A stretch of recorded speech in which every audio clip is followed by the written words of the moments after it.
Hey guys, how you doing? I hope you're all well. So today I want to talk about gaming space isn't for everyone.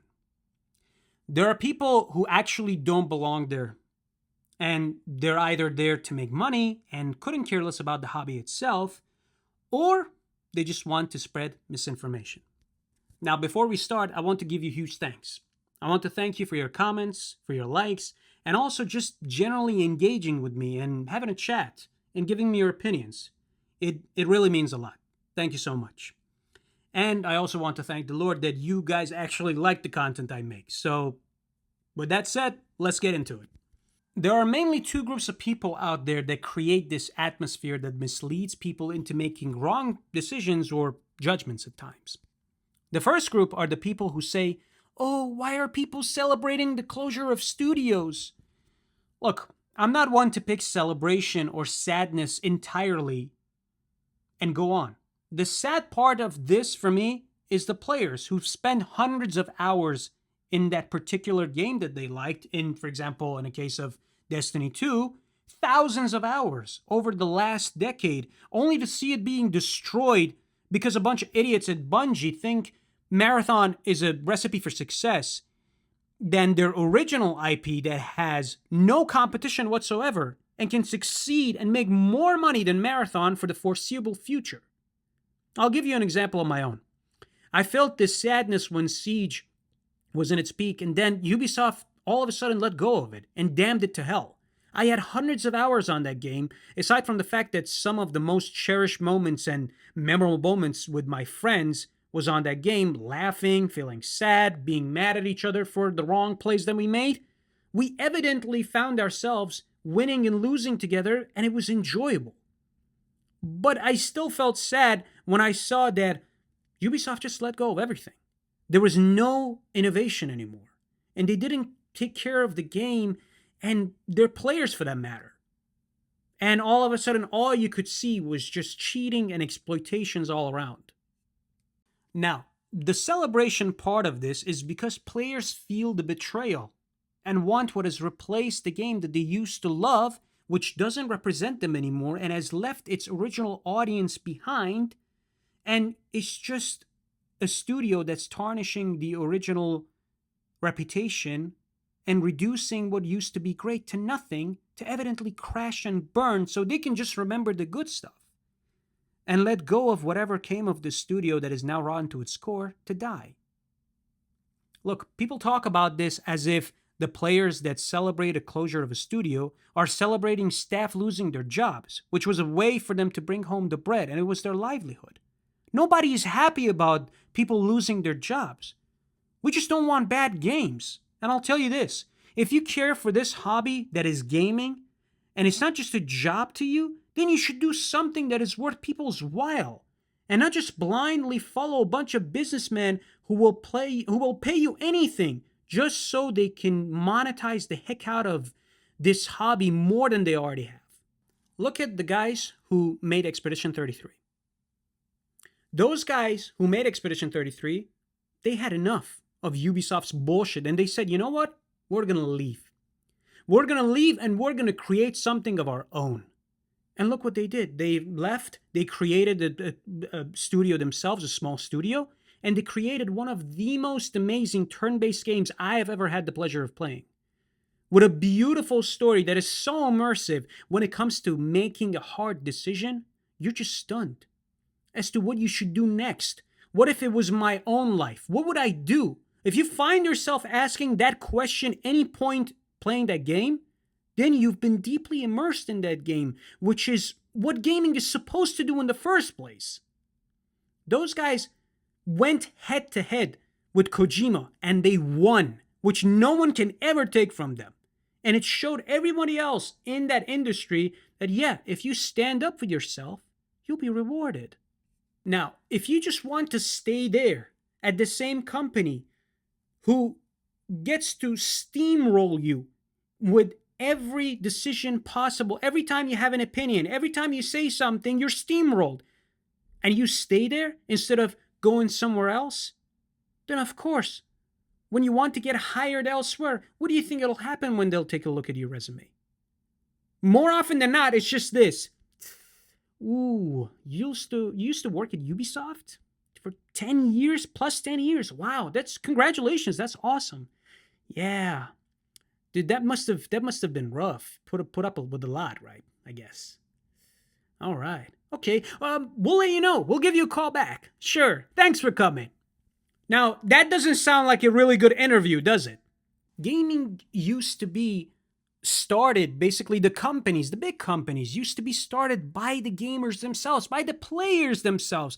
Look, those guys at Halo who started the company, they started a small company. What's his name? Alex and the other guy, Jason Jones. These guys, a bunch of university students, and they were majoring to get normal jobs. But they were like, you know what? We don't actually want normal jobs. Let's do something else. And they started Halo. And of course, later on, big fucking corporate suits came up and bought the whole thing, and it became the face of Xbox, evidently for Xbox to just end up in a ditch. But yeah, you get what I'm trying to tell you. It started as a passion project. It started as something that they just wanted to create because they cared, because they wanted to put something out there that was different than other people. Look how much memories they created for people. Years of cherished memories and fun moments with your friends that now after 10 plus years, you look back, you're like, dude, those were the times, you know? That's what gaming is all about. Now that we talked about the businessmen and the corporate, guys and all that, I want to get to the second group. The second group of people I want to talk about are the people who want to peddle bullshit for the corporates and say, oh, guys, the corporations aren't actually the big bad monster, Really? Well, tell me this. How come if the corporations aren't the big bad monster, then why there's so much need and demand for more and more control over everything? Every time they do an interview, every time there's a new showcasing, every time there is some news that's going to come out of those companies, it's always about control. Why? From the rights of ownership, to monitoring our chats, to listening to our parties when we talk to our friends. Why is there a need for all that? Do you guys remember Michael Scott from The Office? Do you guys remember that every time there was something asked of them to do by corporate, he did it his way and not the corporate way? From creating slideshows, from, I don't know, when they called those guys to do an advert and he wanted to make a whole movie out of it. Like, he always did things his way. Now, I'll tell you this. I always liked that guy, David, the CEO, because maybe to some extent, compared to the other bosses I've dealt with, he just seemed nicer. But if you remember correctly, in that episode where everyone went for that holiday thing with all the branches invited, and they brought their families and everything, when Pam injured her foot, even David, the nice CEO, stepped in and repeated the same bullshit that came out of that douchebag Charles and said, oh yeah, take her to hospital, you've got to check that out, it's a sprained ankle, And Jim was like, dude, you're just trying to get rid of our best player. So even the nice guy, David, the nice CEO, stooped low and played dirty. Now, of course, I get the whole plot, them going to the hospital and finding out that, she was pregnant and everything. Yes, of course, that's to its own. But you get what I'm trying to say. I want you guys to think about this yourselves. I'm just a dude with a microphone, okay? Ask yourselves this. Is this lady here talking sense? Or is this dude with a microphone talking out of his ass? Or is the corporate actually not the big bad monster, the good guys? Just decide for yourself. Now, before I get into this, I'm not zooming on one particular person here. I don't care if it's this lady or somebody else. By the way, she is one drop in a bucket. There are thousands of her in this industry. Okay, I said this at the beginning of the video. I said, there are people who don't belong in this space, okay? And I'm trying to make that point, so bear with me. This lady is not my focus here. I'm just using her as an example to show you and make you aware of what's being put out there as the information, in this case, misinformation. Now, feel free to pause the video and read this for yourself, or you can listen to me talk about it as you're reading it, whichever is more comfortable for you. But Essentially, this lady is talking about her friend's situation where he's not available at his house because he travels a lot. So now, because he's not able to do that, he's not able to stay at his house and play, he sold his PC and changed the way he plays games into basically carrying a laptop, waiting at airports, and then basically connecting to a Wi-Fi and using cloud services. Okay, that's all well and good for itself, yeah, but she's using a 5%er argument. She's using a point that is basically relatable to 5% of people out there instead of and uses that to argue with 95% of other people instead of understanding that not everyone does what this guy does, okay? Not everyone is at airports all the damn time. This guy is part of 5% of people out there that they have to book their like pharmaceutical like reps. Yeah, what do? They book hotels like 2-3 months in advance. They travel. They're never home. They always go from hotel to hotel, from hospital to hospital. Like, she's using that as an argument against 95% of players that stay at their house. They have a 9-to-5 job. They're usually a bunch of dudes. They have a bunch of kids, and they have a wife. She's using the argument of, oh, guys, cloud services are economically better. Look at the charts. Yes, on a fucking paper, everything looks all good and fine, but is it practical? You're putting a laptop with cloud services against the 5090? Are you nuts? What are you talking about? What is this shit? Look, this is what I'm trying to say to you guys. This is the misinformation. By the way, I have nothing against this lady, and I'm going to prove to you in a second that she's actually smart because she realizes a point, but she also goes against the grain.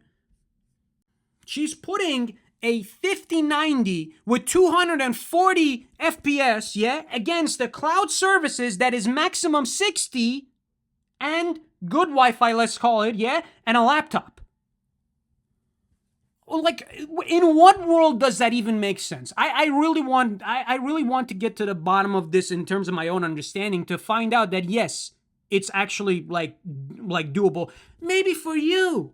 Maybe you would like to do this because your job makes you do this. Maybe you can stay home. For someone like me that stays home, or other people who have PCs and have built them over the years and have changed them and upgraded them, that's not something they're looking for. Nobody that has played on 240 comes from to 60 FPS. Like, if you've ever watched those big streamers and all that, when they want to switch to like even console, they're like, oh my god, so it's not on PC. I can't. It actually feels kind of like they actually feel bad because they're like, dude, I don't really want to. It feels like a downgrade to those guys. Because they've played on better hardware, they've seen better visuals, they've had higher FPS. Why would they subject themselves to something? I mean, in a case that, yeah, the game is not released on PC and all that, of course they're gonna play it on an Xbox or a PS5 or a PS5 Pro because they're like, okay, I want to play it right now, so hey, I'll just play it on my PS5. But that's 95% of people. She's using a point that's only relatable to people that travel a lot. By the way, these guys who travel a lot, they don't have time at the end of the night because they're like, oh, okay, I'm tired. I'm just gonna go to sleep. The only time that they have to themselves and when they sit in the fucking airport. So of course, you get a good Wi-Fi, you have your laptop, and you just boot it up and you go to the cloud streaming. That's it. 95% of other people are people that come back to their home from a 9-to-5 job, or it's a mother that has a bunch of kids, but you know they do the 50-50 thing and they just like work it out. Okay, I bring money from streaming, the husband brings money from a 9-to-5, take care of the kids and all that, but they both have to contribute in different ways. But at the end of the day, they're both home, or one of them is home, or the other one comes back and switches with the other one goes to a job. Yeah, so at the end of the day, you come back to a home. That's 95% of people that she's using this argument. Oh, guys, look at the big chart. It's economically efficient. For who? This is the post that I put up. This is economically efficient for who? For people to have more control? That's what I want to know. Because this is also a point that she is trying to convey. And mind you, I said I'll come back to this. She says, oh, I know, people say you'll own nothing. So hold on a second. Hold on a second. This guy's interesting. So you do know that you will own nothing with basically advocating that cloud streaming is better. You do know that. You do understand it. But you still want to vouch for it? You still want to say, oh, you know what, guys? Economically, it makes sense. Economically, it makes sense for the big corporate fat suits because they have control over this and it seems convenient to you. If it's talking about convenience, yes, there are a lot of things out there that are inconvenient. Dude, my whole existence and my will to exist as a kid was, I'm betting my life that it was inconvenient to my parents when they just wanted to get some sleep and I'm just zooming on their bed, just going from this side to that side, and poor souls just want to get some rest. So yeah, I'm betting that 20 something years ago, they'd be like, dude, you gotta chill. Like your existence is a little annoying, you know? So of course, if it's if it's convenience, yeah, there's a lot of things that on paper, it looks convenient. And for your friend, of course, it is convenient. But to 95% of people and 95% of players out there, of course it's fucking inconvenient.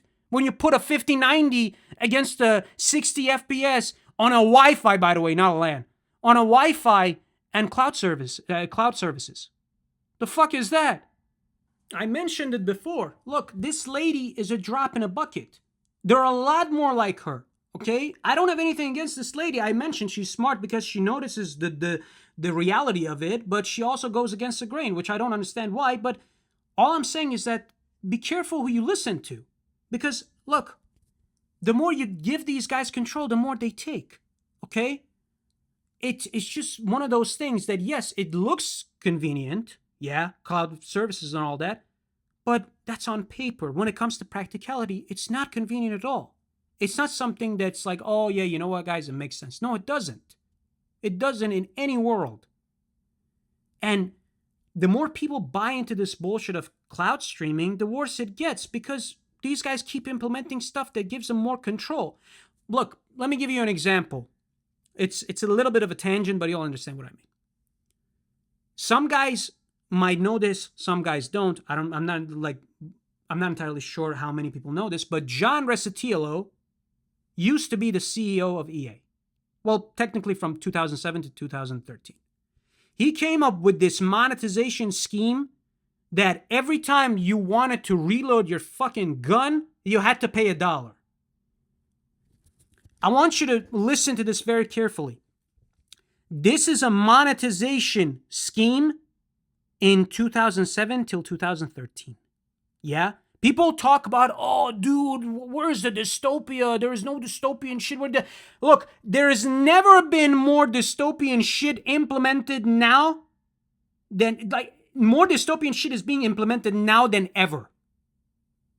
If his idea was, oh yeah, charge them $1 for a reload back in 2007, what do you think these guys will do now? We're in 2026. These companies have never wanted more control than now. And I'll tell you what happens in the future. The more control these guys have, the worse it gets. It'll get to a point when these guys will be like, oh yeah, sorry, we have to revoke the license because you didn't get online. They're the same bullshit with Sony, right? Or, sorry guys, we're taking this one offline because the next, the successor of it is coming through, like the fucking Crew. Ubisoft shut its servers down. I was like, oh yeah, you're getting Crew 2. Don't worry about it, guys. We're just gonna set this down. We're just gonna shut it off. Why? People put 10 years into that. So that's what I'm trying to argue here. The more you listen to this misinformation that's being put out there, buying into these the big corporate greaseballs that come up with new ways to milk you out of your money and take more control away from you, the worse it gets. It's the same saying. I don't know if I'm saying it right, but it's like you give them 1 yard, they come back for 9. It's exactly that. So just be wary of these things, okay? It's just fucking ridiculous, guys. Like, I don't understand it. I don't understand where these people bring these ideas from. And it's always followed with one thing. They put up a chart and it's like, oh, guys, look at the paper. You know, the numbers never lie. Of course they do. What are you talking about? The numbers don't lie because those guys make money. So it doesn't lie for them.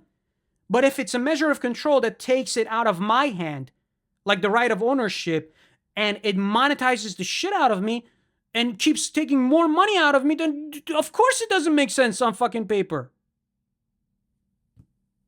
In practicality, in reality, this idea works 0 times. But hey, what can I say? That's about it, guys. That's about it. This is the video, and I hope you like it. I'm sorry, you know, I fly off the handle at times. You know, it's just I read it and it pisses me off, and I'm like, where did you even come from, lady? What do you know? So sometimes I'm like, dude.